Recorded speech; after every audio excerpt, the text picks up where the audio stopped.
Jesus was teaching in one of the synagogues on the Sabbath, and there appeared a woman that had a spirit that had crippled her for 18 years. She was bent and quite unable to stand up straight.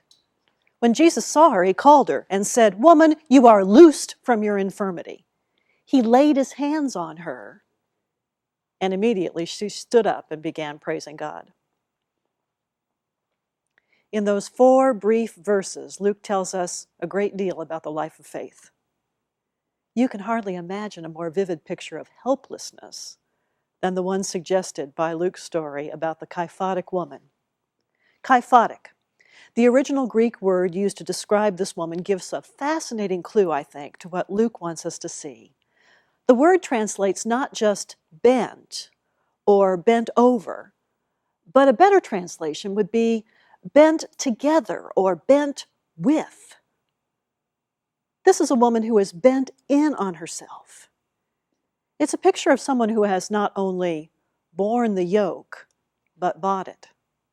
She is not just a woman with an infirmity, but as Luke says, with the spirit of an infirmity. Whatever it was that had bent her, whatever emotional or physical burden she had borne, Luke suggests, ultimately became part of her, until her very body was conformed to its image.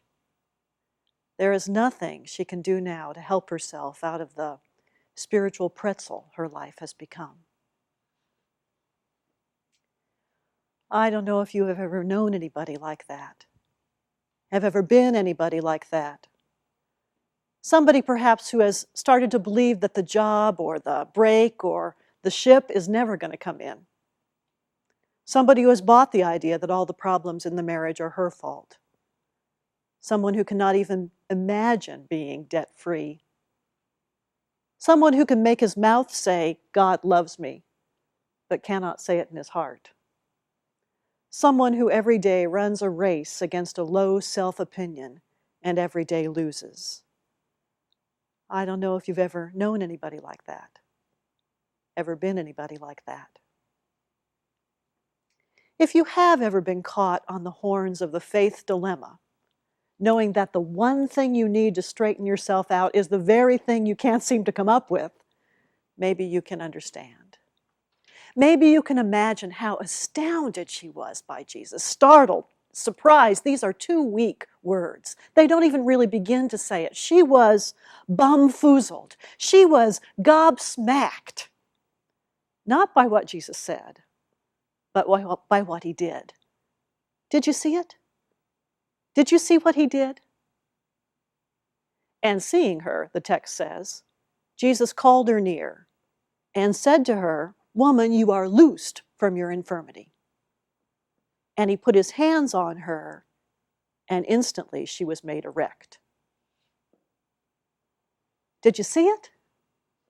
Maybe the movie that's playing on your mental motion picture screen is not exactly the same as mine, so let me ask a couple of questions. And seeing her, Jesus called her near. How near do you suppose he called her? Near, the text says. It's like saying he called her to him. But how near do you suppose he called her? Near enough that a moment later he touches her. So near enough to look her in the face, don't you think? Now let me ask you, do you think he would have pronounced those words without looking her in the eyes? "Woman, you are loosed." Would he have said that looming over her? This is Jesus we're talking about here. He called her near and he looked her in the face, don't you think?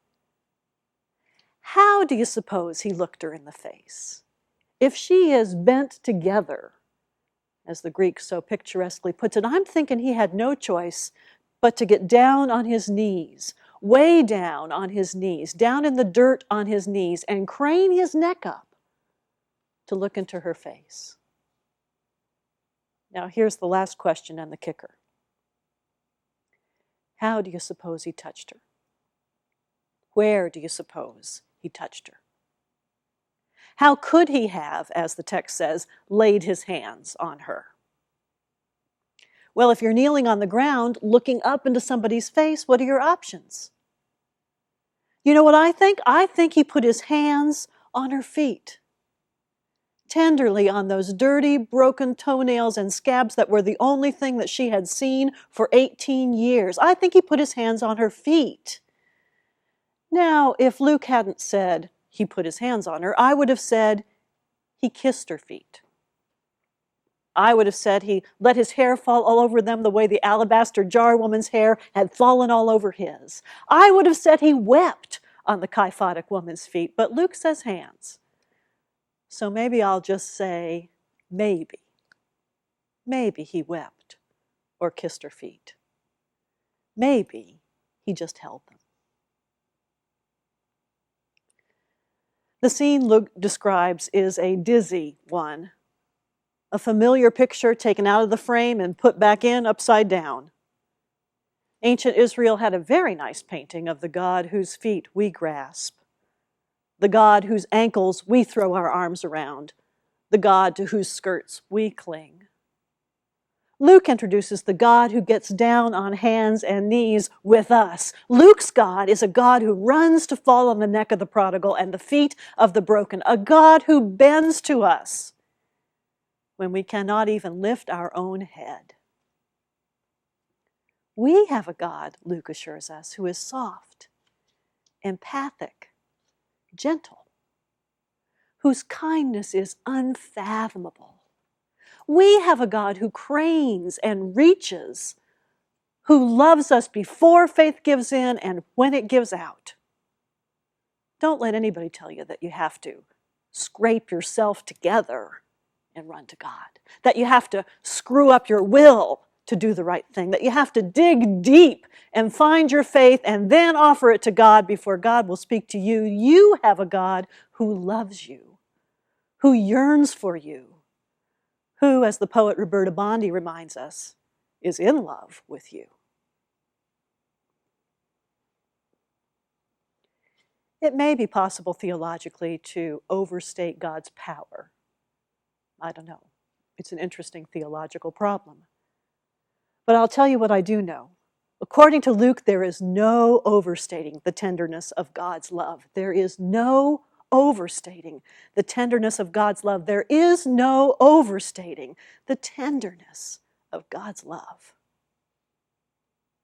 or the healing power of tenderness. I heard the story told recently about a little girl living in a rural community light years from where I live. It was just a few years ago, but it was one of those towns where driving down Center Street is like driving back into the 30s. She lived in a little house and went to a 2-room school. She had loving folks and from time to time a good teacher. But the way she was growing up was not the way you would want your little girl to grow up. She had a cleft palate, and the money for the repair hadn't been there. By the time she was 7, she knew what the world was. She had heard the phrase, "Only a mother could love that," and she understood it. One day, a special teacher visited the school and put the children through some basic speech tests. When it was her turn, the little girl went into the classroom that had been set aside for the exams. "Just stand over there by the door," the teacher said from her desk at the far end of the room. "I want to test your hearing first. Turn your back, face the door, and tell me what you hear me say." "Apple," the teacher said in a low voice. "Apple," the little girl repeated. "Man," the teacher said. "Man," the little girl repeated. "Banana.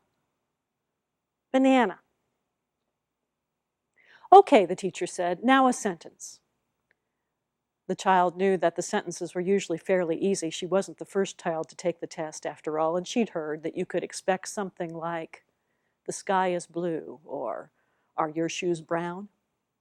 Still, she listened very carefully. And so it was that, standing with her face against the door, she heard the teacher's whisper quite clearly, "I wish you were my little girl." The God who saw a daughter of Abraham in a Kyphotic woman is the same God who sees God's own child in you. Before, between, and after you reach out in faith, before, between, and if you never deserve it, that God is reaching out to you. You have a God who loves you as her own because you are. from the top of your head right down to the bottom of your feet.